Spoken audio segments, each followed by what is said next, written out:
C'était la merde, hein.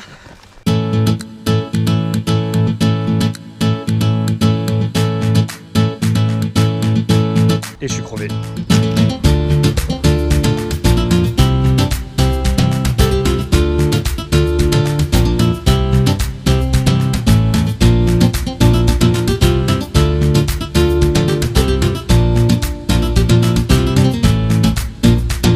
Ah, cadeau.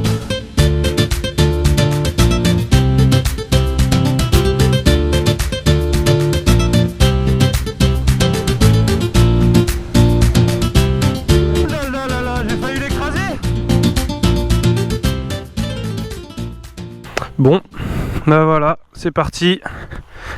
Départ pour la Transpyrénéenne. Premier jour. Faire la liaison pour arriver jusqu'à Collioure. Donc 464 km avec de l'autoroute. Donc voilà, c'est parti. Hop là. Petit ticket.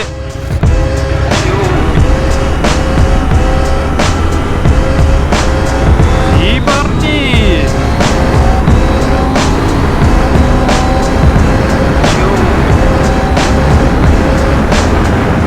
Allez hop, régulateur de vitesse 133. Et voilà, ça fait 243 km que je suis parti.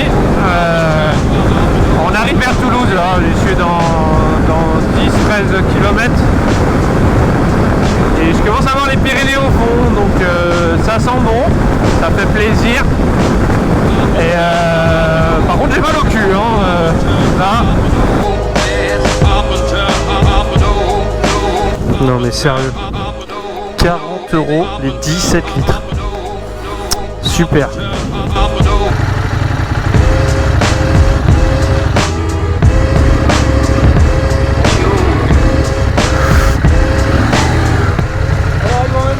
Ça va pas?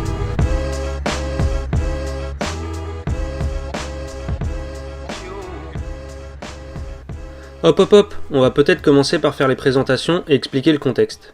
Lui, c'est mon père, Dominique. Grand passionné de moto depuis son plus jeune âge, il a même fait de sa passion son métier en tenant un atelier de 2 roues pendant plus de 20 ans. C'est sûrement de là que je tiens également ma passion pour la moto. Aujourd'hui, il ne pratique plus la moto, suite à un grave accident ayant eu lieu il y a 7 ans lors de l'essai de mon café raceur. Cet accident lui a coûté une amputation tibiale. Lui, c'est son van, un Peugeot Expert entièrement aménagé et équipé. C'est d'ailleurs dans ce dernier que nous allons passer toutes les nuits de ce voyage. Moi, c'est Taylor. Je travaille dans l'industrie automobile, mais je suis surtout passionné de tous les sports extrêmes et de glisse en général. J'ai fait 20 ans de roller en professionnel et maintenant je pratique principalement le wakeboard, mais aussi le surf, la moto et quelques sports de montagne. Elle, c'est ma moto, une KTM 790 Adventure R.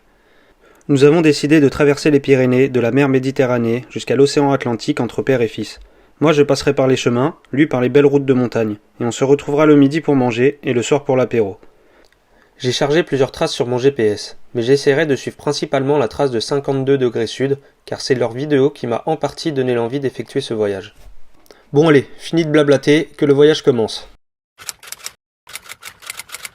Ça y est, on arrive dans les Pyrénées, ça commence à être vallonné. On est à 5 km de Collioure.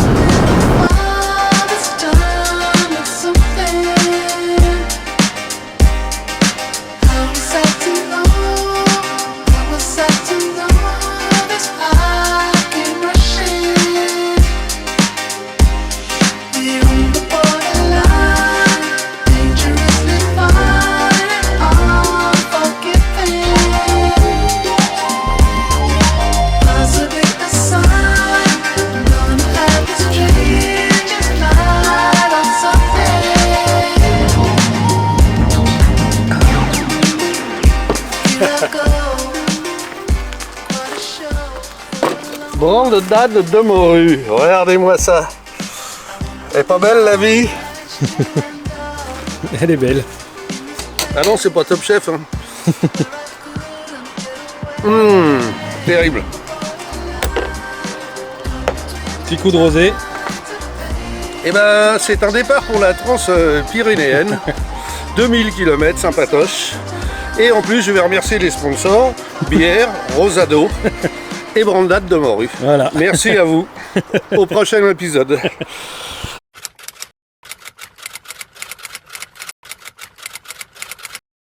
Bonne route. Direction le col de Banyuls pour commencer.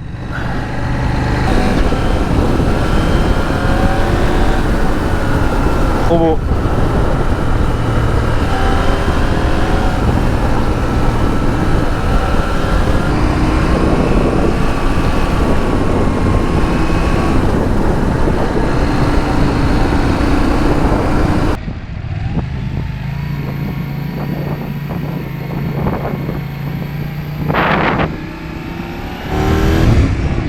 Et la route elle est bloquée.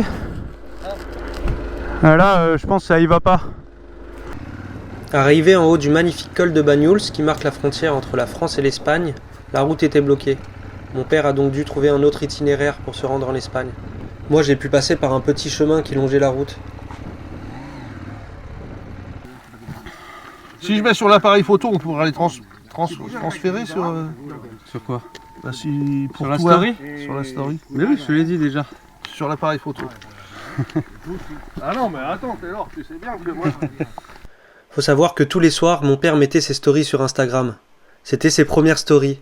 Et il mettait plus d'1 heure à les mettre à chaque fois. Je lui ai tout expliqué, mais même à la fin du voyage, il me redemandait encore comment faire. Avec le panneau. T'as vu, il était cool ce col, hein. Ouais, Il était cool ce col, pardon.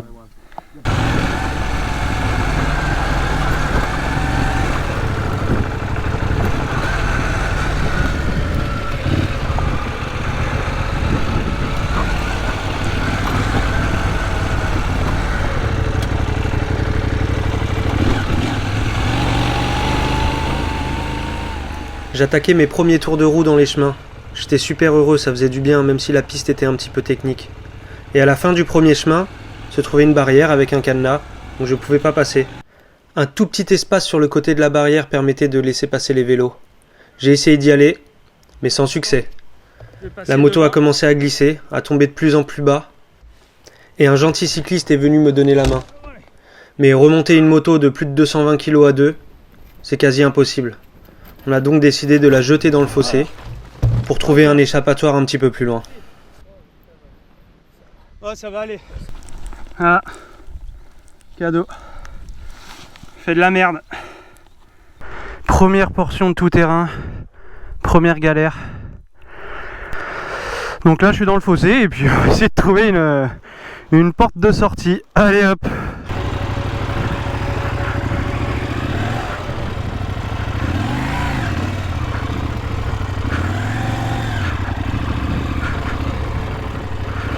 Et ben voilà.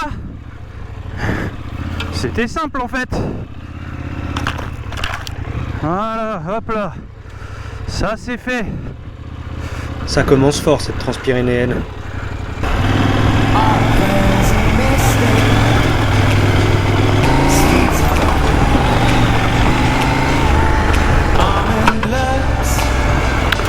Oh là là, vous entendez les cailloux dans le sabot.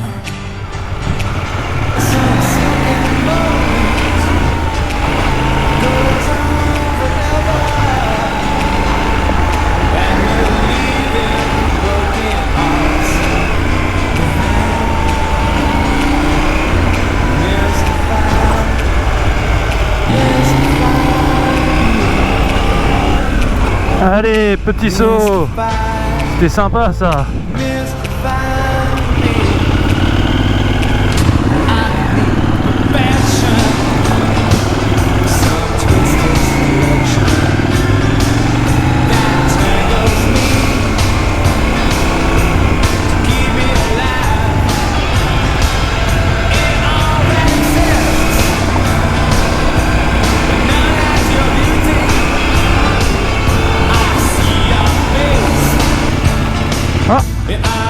Tout petit guet, tiens.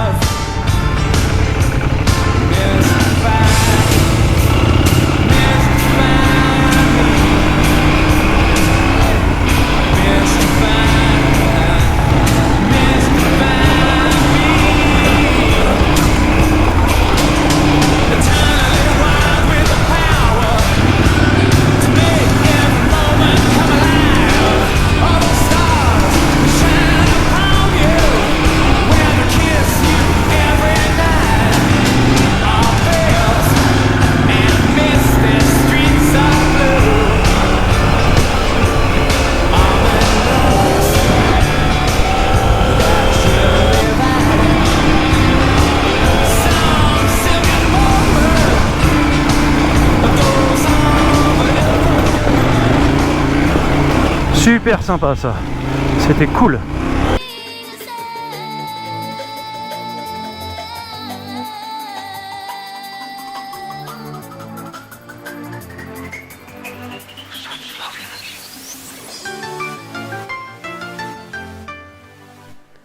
Le midi, on s'est arrêté sur le magnifique lac de Darius pour manger un bout. Salade de tomates pour mon père et melon con ramen pour moi. Juste après le déjeuner, j'ai réattaqué de magnifiques pistes juste derrière le lac. Des pistes exceptionnelles avec des petites bosses un peu partout, c'était super.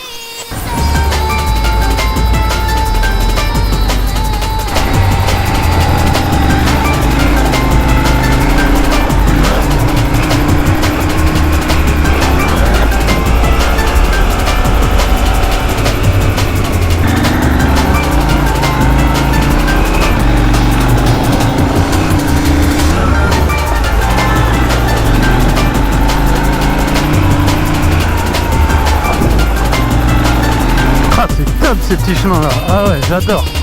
Petit saut. Ah, c'est trop cool. Je kiffe.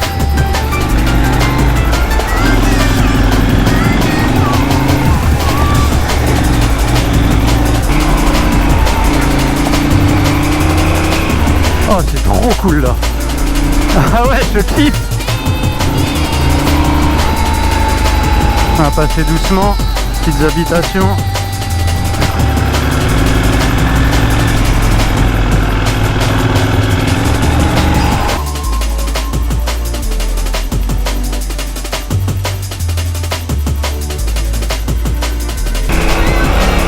Oh là là, mais ça saute et tout là.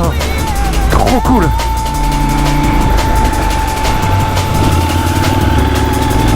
Ah mais c'est trop bon là.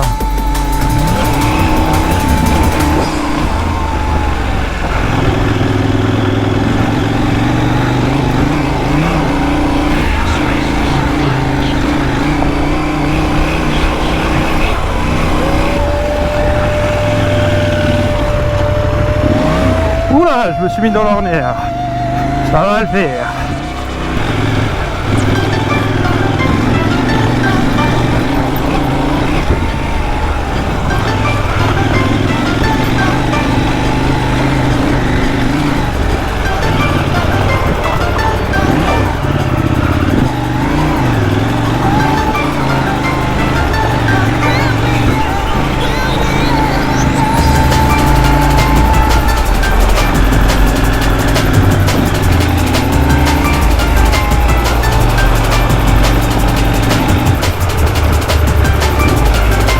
Un petit 4x4.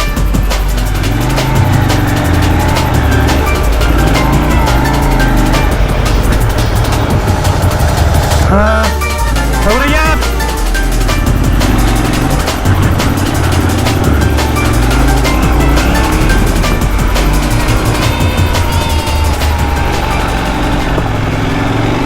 Ouais, ça devient dur la chaleur. 33 degrés. Le blouson, le casque, les gants. Mais c'est cool, les chemins sont vraiment sympas, ça fait plaisir.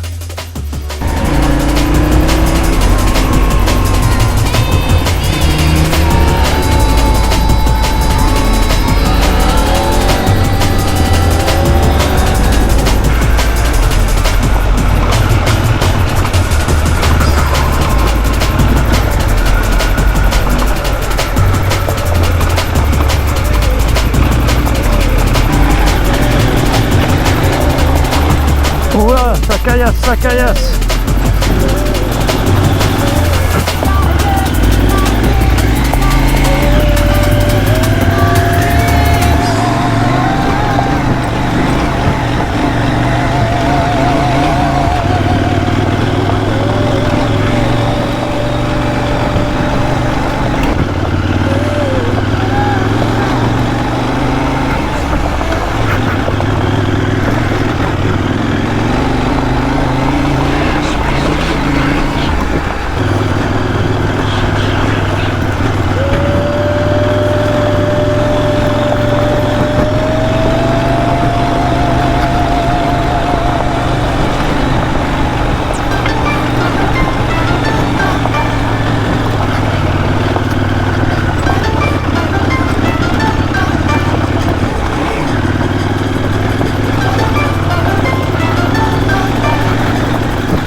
Ah, c'est chaud les caillasses là.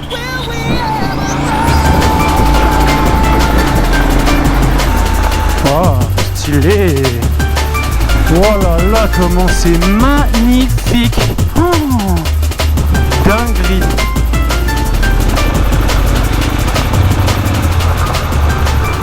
Oh, regardez-moi ça. Magnifique.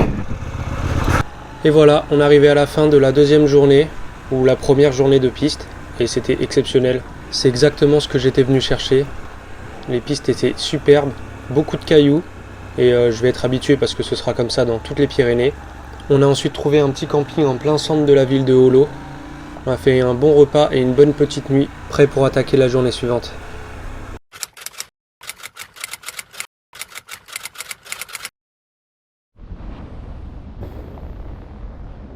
À peine de débuter la troisième journée. Et je suis crevé.